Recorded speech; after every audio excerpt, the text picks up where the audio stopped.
Have you ever bought a bulk lot and get books in it and you're trying to build that set? Well, this is what I got so far. And I'm like, this set seems familiar. So I'm like, I start on the landing gear and I'm like, I'm getting deja vu. So I look on my shelf. Sure enough, I already have one.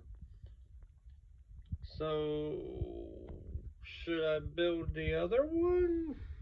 I mean, what's the point in having two of the same exact sets? I don't know. What would you guys do?